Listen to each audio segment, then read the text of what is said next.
నిధులు జమ కావాలని చెప్పేసి మనం మనస్ఫూర్తిగా కోరుకుందాం.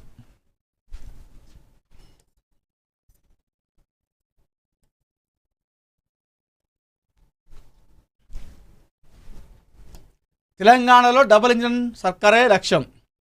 రాహుల్ గాంధీ పార్ట్ టైం నాయకుడు, బీజేపీ కార్యకర్తలు ఫుల్ టైం సేవకులు. వరంగల్ బూత్ అధ్యక్షుల సమ్మేళనంలో బీజేపీ జాతీయ అధ్యక్షుడు నితిన్ నబీన్ దిశానిర్దేశం. ఇది కథ.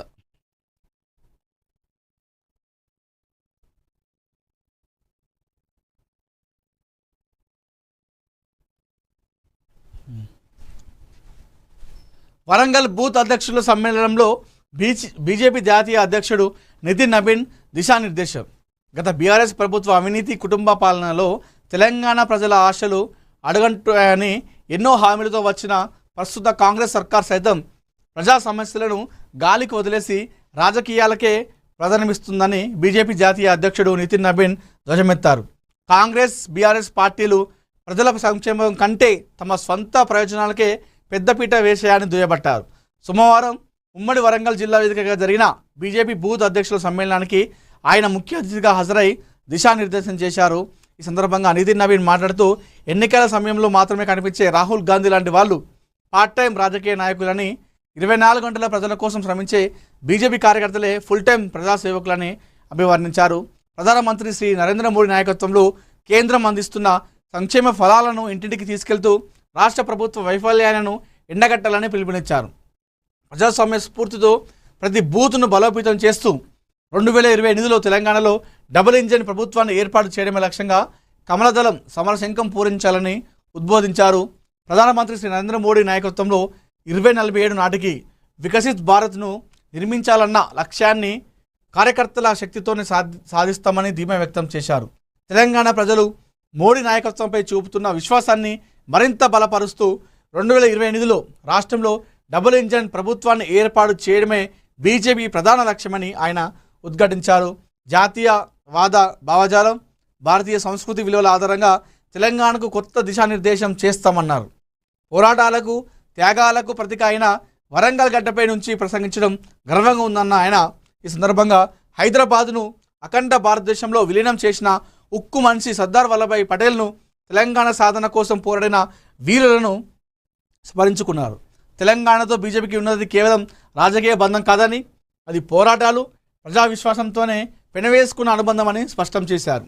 తెలంగాణకు బీజేపీ కొత్త పార్టీ అని విమర్శించే వారికి ఆయన గట్టి కౌంటర్ ఇచ్చారు. 80లో బీజేపీ ఆవిర్భావం జరిగిన తర్వాత తొలి ఎన్నికల్లో దేశవ్యాప్తంగా పార్టీ 2 ఎంపీ స్థానాలు గెలుచుకుంటే అందులో ఒకటి తెలంగాణ ప్రజలు ఇచ్చిందేనని, ఇది ఇరుపక్షాల మధ్య ఉన్న చారిత్రాత్మక బంధానికి నిదర్శనమని గుర్తు చేశారు. తెలంగాణ రాష్ట్ర సమయంలో బీజేపీ రాజకీయ లాభ నష్టాలను బేరీజు వేసుకోలేదని, ప్రజల ఆకాంక్షలను గౌరవించిందని తెలిపారు. సో ఇది మొత్తానికైతే తెలంగాణలో డబుల్ ఇంజన్ సర్కార్ వచ్చే విధంగా కూడా అడుగులు వేయాలని చెప్పేసి కార్యకర్తలను ఉద్దేశించి బీజేపీ అధ్యక్షుడు నితిన్ నబీన్ నిన్న మాట్లాడారు. So Rahul Gandhi part time నాయకుడు, బీజేపీ కార్యకర్తలే ఫుల్ టైం సేవకులు అని చెప్పేసి ఆయన రాహుల్ గాంధీ గారికి కాస్త చురుగలు కూడా అంటించడం జరిగింది నితిన్ నబీన్. 3 నెలల్లో ఎన్నికలు రావచ్చు, డిఎంకే శ్రేణులకు స్టాలిన్ పిలుపు అని చెప్పేసి మనం ఇక్కడ వార్త చూస్తున్నాము. సో ఏం జరుగుతుంది తమిళనాడులో మరి? ఆయన అంతా ధీమాతో చెప్తా ఉన్నాడు 3 నెలల్లో ఎన్నికలు వస్తాయని చెప్పేసి. మరి అక్కడ ఏమైనా జరుగుతూ ఉన్నాయా వెనకాల?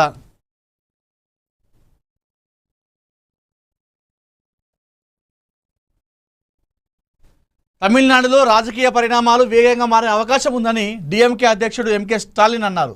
మరో 5 ఏళ్లు ఎదురు చూడాల్సిన అవసరం లేదని, 3 నెలలు లేదా 6 నెలల్లో ఎన్నికలు రావచ్చని పార్టీ శ్రేణులను అప్రమత్తం చేశారు. ఇప్పటి నుంచే ఎన్నికలకు సిద్ధంగా ఉండాలని పిలుపునిచ్చారు.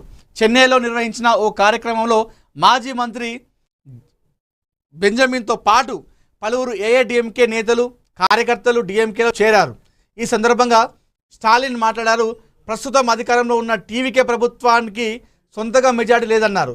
118 సీట్ల మెజార్టీ అవసరం కాగా ఆ పార్టీకి 108 స్థానాలే వచ్చాయని గుర్తు చేశారు. ప్రస్తుతం ప్రభుత్వం ఇతర పార్టీల మద్దతుతోనే కొనసాగుతుందన్నారు. ఇటీవల వరకు డిఎంకే కూటమిలో ఉన్న కాంగ్రెస్, వామపక్షాలు, వీసీకే, ఐయుఎంఎల్ మద్దతుతోనే ప్రభుత్వం నడుస్తుందని చెప్పారు. అలాంటి ప్రభుత్వం ఎంతకాలం కొనసాగుతుందో చెప్పలేమన్నారు. ఎప్పుడు కూలిపోతుందో తెలియదని వ్యాఖ్యానించారు. ఇదంతా కూడా పెద్ద స్కెచ్ చేస్తుండు స్టాలిన్. మాకు ఇక్కడ క్లియర్గా అర్థమైపోతుంది. స్టాలిన్ పక్క స్కెచ్ చేస్తుండు. ఎందుకంటే అంత ధీమాగా 3 నెలల్లో లేదంటే 6 నెలల్లో ఎన్నికలు రాబోతుందని చెప్పేసి ఆయన ఎంత చెప్పేసిందంటే ఇది పక్క ఎన్నికల పెద్ద స్కెచ్ జరుగుతూ ఉంది. అయితే ఏదైతే ఇప్పుడు 118 సీట్లు అక్కడ టార్గెట్ ఏది ప్రభుత్వాన్ని ఏర్పాటు చేయాలంటే వాళ్ళకి వచ్చిన సీట్లు ఎంత 108, 10 తక్కువ ఉన్నాయి.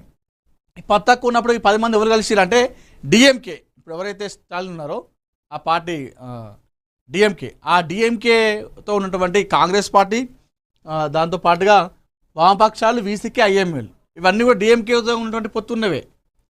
సో ఆ ప్రభుత్వాన్ని ఏర్పాటు చేయడానికి ఈ పార్టీలు అన్ని పోయి అక్కడ సపోర్ట్ చేయడం జరిగింది. సో అక్కడ సపోర్ట్ చేయడంలో కూడా డిఎంకే స్టాలిన్ పాత్ర ఉంది. సపోర్ట్ చేయమని చెప్పి ఇండైరెక్ట్గా కూడా ఇప్పుడు ఇంతమంది పార్టీలతో నడుస్తూ ఉంది. ఇట్లాంటి పార్టీ ఇట్లాంటి ప్రభుత్వం ఎప్పుడు నడుస్తుందో ఎప్పుడు కూలిపోతుందో తెలియదు అని చెప్పేసి చెప్పిందంటే పక్క 3-6 నెలల్లో నాకు తెలిసి తమిళనాడులో అంటే స్టాలిన్ లాంటి నాయకుడు చెప్పిందంటే ఇది ఖచ్చితంగా మనం అందరం కూడా ఆలోచించగలుసుకున్న విషయమే. మరో 3 నెలల్లో తమిళనాడులో ఎన్నికలు రాబోతున్నాయి.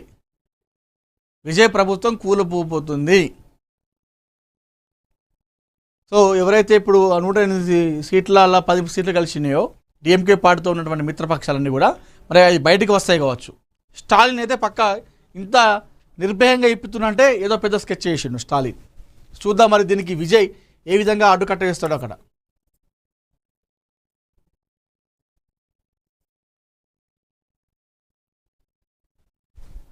హరీష్కు డెవలప్మెంటల్ అసెంబ్లీని ఎందుకు రద్దు చేయాలి? ప్రజలు 5 ఏళ్లకు తీర్పునిచ్చారు. 10 ఎన్నికల్లో బీఆర్ఎస్కు ప్రజలు శిక్ష వేస్తూనే ఉన్నారు. రాష్ట్ర మంత్రి పొంగిలేటి శ్రీనివాసరెడ్డి హరీష్కి డెవలప్మెంటల్ అని చెప్పి చెప్తాన్నాడు. మరి ఏందో ఉద్దాం వార్త. బీఆర్ఎస్ సీనియర్ నాయకులు మాజీ మంత్రి హరీష్ రావు మాట్లాడుతున్న తీరు చూస్తుంటే ఆయనకు మెంటల్ బ్యాలెన్స్ తప్పిందనే అనుమానం కలుగుతుందని రాష్ట్ర రెవెన్యూ, హౌసింగ్, సమాచార పౌర సంబంధాల శాఖ మంత్రి పొంగిలేటి శ్రీనివాసరెడ్డి అన్నారు. సోమవారం సచివాలయంలో తనను కలిసిన మీడియా